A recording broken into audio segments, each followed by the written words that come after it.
Two Ngāpuhi entrepreneurs have launched a new startup that could prevent millions of dollars of cryptocurrency becoming inaccessible each year as Kiwis die unexpectedly or forget their passwords. Crypto estate planning startup Everlasting is the first digital currency self-custody service in Australasia. Everlasting co-founder Luke Ryan from Ngāpuhi is with us now. Tēnā koe, Luke. Thank you for joining us. Kia ora. Now, where did the idea for Everlasting come from, and how does it work? Yeah, the idea came from our whānau. Our whānau were asking us, what are we going to do about this? What type of security, how's the legacy going to be maintained through what we're doing as we grow value? And so from lots of conversations from our wahine, we started to really put something together.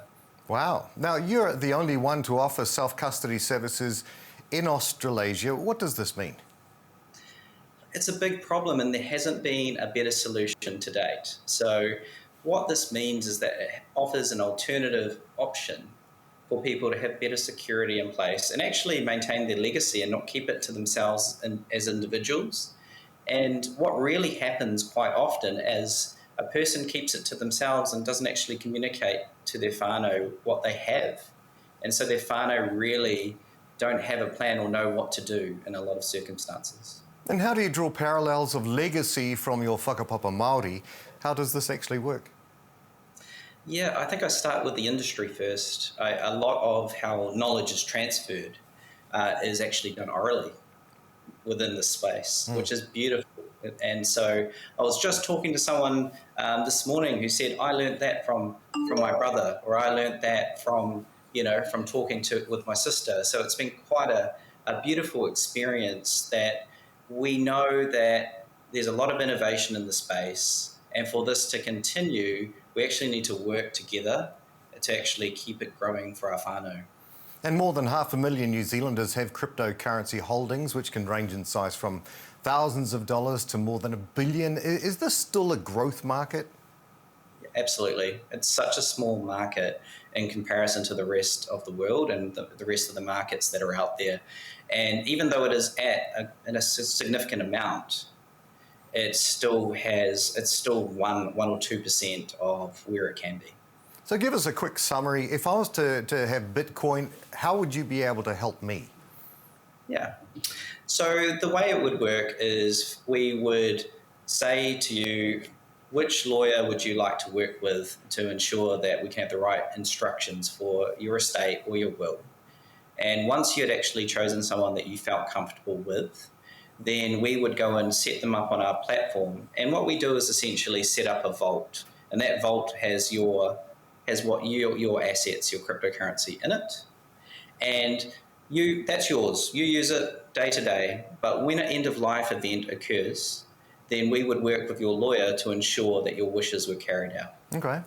Now, we've seen recent high-profile cases where individual account holdings of up to $2 billion in cryptocurrency have become permanently locked after their owners died. Do we have any idea how much cryptocurrency is being held in inaccessible wallets in Aotearoa? Yeah, there is quite an amount. I would say, no, what I know of is it's definitely in the millions. And, that is quite a significant amount because we've had people come and they haven't had the right foundations in place. And because of that, they've actually lost that value for their whānau. So what are your plans now, Luke? What are your plans to expand? And do you believe it's important to keep on top of the way this industry continues to evolve? Yeah, being involved in the energy of what's happening here is really important. I think our plans are that our love is with Aotearoa. So we will create this as a hub, and we will invite our people to be part of this where it makes sense. And that's very important to who we are and what we're doing. And as we paddle the waka overseas, as we do, we will be ensuring that we connect with the right people. So we really have a lot of interest from overseas globally. So we are very quickly moving to Singapore and Australia because we've been called to be there. And a lot of what we're doing will continue to happen globally for us. This is good. This is smart. Look, you and co-founder Paul Salisbury are also behind Titan Tiki, which helps to protect a unique NFT collection. How's the project going, and what kind of mahi does this involve? Yeah, it is it's very close to my heart. It is something that is very important to do in the right way and to ensure that protocols are respected. And from where we're going is around what can we share with NFTs in the blockchain or the metaverse, depending on what they call it, while respecting Te Ao Māori. So we are going through and recording some kōrero of what we can share, and we're excited to share that with the world. So we've been spending a lot of time with Kaimātua to say, hey, how does this feel? Is it okay to share this? Is it okay to connect this overseas? And they're feeling really good about it. We're taking our time. We're weaving our fishing nets, as we say, but we're excited to share the energy with what we're doing here too. That's good. Any information, where can people pick up information and where can people contact you if they need to? Yeah, so like anything, you can find us on Twitter under Everlasting, and also everlasting.io is our website. Feel free to reach out on LinkedIn if you want to send a message.